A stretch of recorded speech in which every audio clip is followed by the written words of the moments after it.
கூட அது கொல்லப்பட்டது எல்லாமே நீங்க இஸ்லாமியர்களா இல்லையான்னு கேட்டு கொல்லப்படாது. ஆனா ஒரு அரசு வெளியிட்ட அந்த இடத்துல வந்து இஸ்லாமியரும் பேரோட சேர்க்கப்பட்டு இருக்கிறாங்கன்னா இருக்கிறாங்க. ஏன்னா ஷிமோகால அந்த சகோதரியினுடைய கணவரை கொல்றாங்க. அந்த சகோதரி வந்து இன்னைக்கு பேட்டி என்ன கொடுத்துருக்காங்கன்னா, கொன்னுட்டு அவங்க கேட்குறாங்க, என் கணவரை கொன்னுட்ட என்னையும் கொன்று என் பையனையும் கொன்று எங்களையே உயிரோட விட்டு வைக்கிறேன். அதுக்கு அந்த தீவிரவாதி சொல்றா, இல்லை மோடிட்டு போய் நான் கொன்னன்னு சொன்னேன் அப்படின்னு. அதே போல பேட்டி கொடுக்கக்கூடிய பல பேர் சொல்றாங்க, லைனா நிக்க வச்சு இஸ்லாமிக் குரான் வெர்ஸ் கேட்கறாங்க. சொல்லாதவங்கள 3 புல்லட் தலையில் ஒன்று காதுல சொல்றாங்க. சொல்றதை வச்சு நம்ம சொல்றோம். அதே நேரத்தில் இதுல நான் ஏற்கனவே சொன்னது போலங்கன்னா, இதுல வந்து அவங்கள காப்பாற்ற வந்தது அங்க இருக்கக்கூடிய இஸ்லாமிய சகோதரர்கள் தான். பெஹல்காம்ல இந்த அட்டாக் நடந்த பிறகு பாத்தீங்கன்னா, அது குறிப்பா பெஹல்காம்ல இருந்து 3 கிலோமீட்டர் இது குதிரையில மட்டும்தான் போகணும் இந்த பகுதி. அந்த பகுதியில முதல் கட்ட சிகிச்சை உடனடியா வந்தது அங்க இருக்கக்கூடிய இஸ்லாமிய சொந்தங்கள் தான் வந்தாங்க.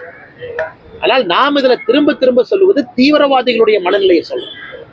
நமக்குள்ள நாம் இஸ்லாம் இந்து எல்லாம் சமம் தான், ஒன்றுதான், நமக்குள்ள வேற்றுமை இல்லை என்றால் நினைத்தாலும் கூட தீவிரவாதிகள் மதத்தின் அடிப்படையில் தான் தீவிரவாதம் செய்யறாங்க. அதைத்தான் நம்ம கண்டிக்கிறோம். அவன் நீ வெறுசு சொல்லுன்னு தானே கேட்கிறான், அதைத்தான் நம்ம கண்டிக்கிறோம். அதனால் நிச்சயமாக தீவிரவாதத்தை தீவிரவாதமாக தான் பார்க்கிறோம். அரசு இயந்திரங்கள் நிச்சயமாக இதற்கு பதிலடி கொடுப்பார்கள் என்று நம்பிக்கிறோம்.